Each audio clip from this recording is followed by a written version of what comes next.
wabarakatuh. Halo semuanya, perkenalkan kami dari kelompok 18. Perkenalkan, nama saya Yulia Indriani dengan NPM 2551184. Dan aku Putra Anissa Pulungan dengan NPM 2551142. Kami dari mahasiswa Fakultas Hukum Universitas Internasional Batam, kelas 2 IHMA. Pada video ini, kami akan membahas analisis kasus mengenai penyalahgunaan wewenang dalam pelayanan publik oleh BP Batam, ditinjau dari perspektif hukum administrasi negara. Dalam pembahasan ini, kami akan menguraikan mulai dari konsep dasar hukum administrasi negara, pengertian wewenang, atribusi, delegasi, mandat, dasar hukum, kronologi kasusnya, analisis yuridis, serta upaya hukum yang dapat ditempuh masyarakat. Sebelum masuk ke inti kasus, terlebih dahulu kita perlu memahami pengertian dari hukum administrasi negara atau yang bisa disingkat dengan HAN. Hukum administrasi negara adalah cabang hukum publik yang mengatur hubungan antar pemerintah dengan masyarakat, khususnya dalam pelaksanaan fungsi pemerintahan dan pelayanan publik. Secara sederhana, HAN membahas bagaimana pemerintah bertindak, dari mana kewenangan itu bisa diperoleh, apa batas kewenangannya, dan bagaimana perlindungan hukum bagi masyarakat apabila terdapat tindakan administrasi yang merugikan. Contoh yang paling dekat dalam kehidupan sehari-hari adalah ketika masyarakat mengurus izin surat usaha, surat domisili, sertifikat tanah, ataupun berbagai bentuk pelayanan pemerintahan lainnya. Dalam konteks negara hukum, setiap tindakan pemerintah harus memiliki dasar hukum yang jelas. Pemerintah tidak boleh bertindak sewenang-wenang. Setiap keputusan administrasi harus berdasarkan kewenangan yang sah, dilaksanakan sesuai prinsip hukum, karena itulah hukum administrasi negara memiliki peran yang sangat penting dalam menjamin bahwa pemerintah bertindak sesuai dengan aturan. Dalam HAN, salah satu konsep yang paling penting adalah wewenang. Wewenang adalah kekuasaan formal yang diberikan oleh hukum kepada pejabat atau badan pemerintah untuk mengambil keputusan dan melakukan tindak administrasi. Artinya, seorang pejabat hanya dapat bertindak apabila memiliki dasar kewenangan yang sah. Jika tidak ada dasar hukum, maka tindakan tersebut dapat dianggap cacat hukum. Misalnya, BP Batam memiliki kewenangan dalam pengolahan lahan, pelayanan perizinan, dan tata kelola investasi di Batam. Kewenangan tersebut tidak muncul dengan sendirinya, tetapi diberikan melalui aturan hukum. Karena itu, kewenangan yang dimiliki harus digunakan sesuai tujuan yang tepat dan ditetapkan. Wewenang dalam hukum administrasi negara dapat diperoleh melalui atribusi, delegasi, dan mandat. Pertama, ada atribusi. Atribusi adalah pemberian wewenang yang langsung berasal dari undang-undang atau peraturan undang-undang kepada suatu organ pemerintahan.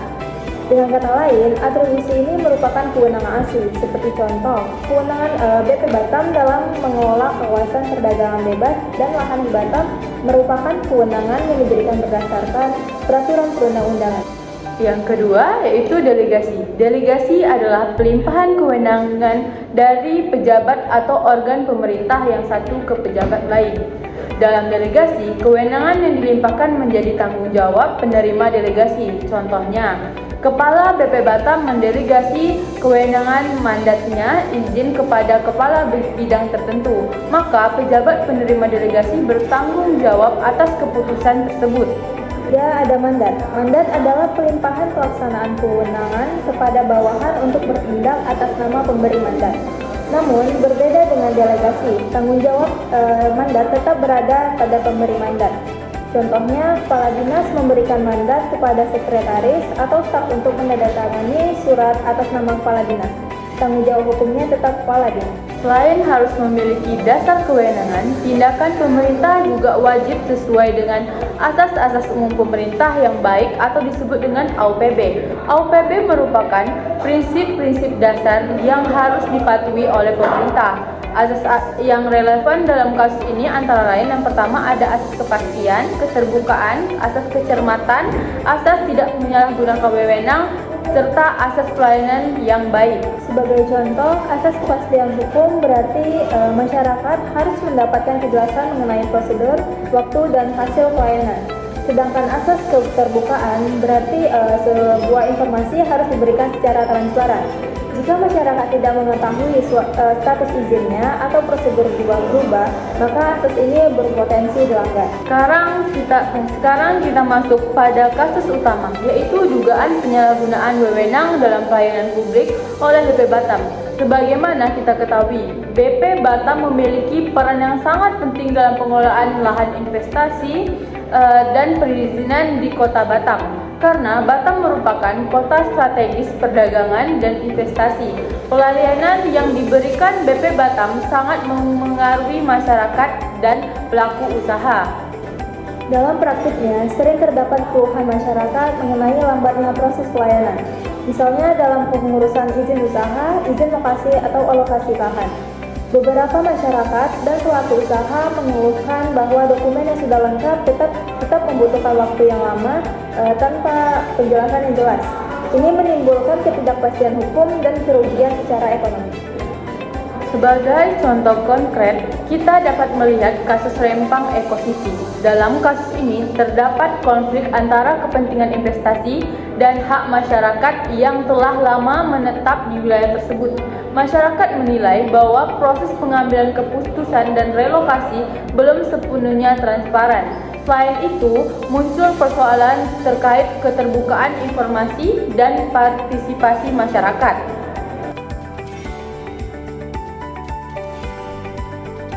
Terjadi aksi bentrokan warga dengan aparat di Pulau Rempang, Batam pada Kamis 7 September 2023.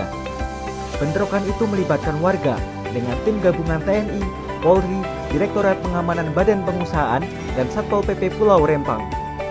Bentrokan dipicu karena warga menolak pengembangan kawasan Rempang Eco City. Awalnya warga memblokir jalan masuk untuk petugas yang akan mengukur lahan dan pemasangan patok di Pulau Rempang. Sejumlah warga memblokir jalan dengan membakar ban dan merobohkan pohon. Sementara, petugas gabungan tetap memaksa masuk kawasan Rempang. Di sisi lain, BP Batam mengeklaim telah menjelaskan soal relokasi kampung warga kepada ratusan masyarakat Rempang. Sosialisasi itu terkait arahan dari KLHK, namun hal itu tidak digubris mayoritas warga. Warga justru memblokir jalan. Petugas pun mengimbau warga untuk berhenti bertindak di luar aturan. Namun beberapa warga justru semakin melawan, bahkan melempari petugas dengan batu dan botol kaca. Hal itu memaksa petugas melepaskan gas air mata untuk membubarkan kerusuhan. Kerusuhan itu membuat sejumlah warga sesak napas dan terluka. Usai kericuhan, Polresta Barelang menetapkan 7 orang warga sebagai tersangka pemicu kerusuhan. Sedangkan dari sudut pandang warga, pihak warga terpaksa melawan petugas yang semena-mena. Warga hanya berusaha menjaga kampung halamannya. Di sisi lain, BP Batam mengeklaim telah menjelaskan soal relokasi kampung warga kepada ratusan masyarakat Rempang. BP Batam juga mengaku telah menyiapkan hunian sementara sekaligus siap menanggung biaya hidup warga setiap bulan. Fasilitas itu akan diberikan kepada warga Rempang sampai pembangunan hunian baru bernama Kampung Pengembangan Nelayan Maritim City selesai. Sementara, aksi penolakan warga terhadap pengembangan kawasan wisata masih berlanjut. Terbaru, warga melakukan aksi demonstrasi yang berujung ricuh di kantor BP Batam, Senin 11 September 2023. Aksi demonstrasi itu digalang oleh Aliansi Laskar Pembela Marwah Melayu. Mereka menuntut pembebasan warga Rempang yang ditahan usai kericuhan sebelumnya.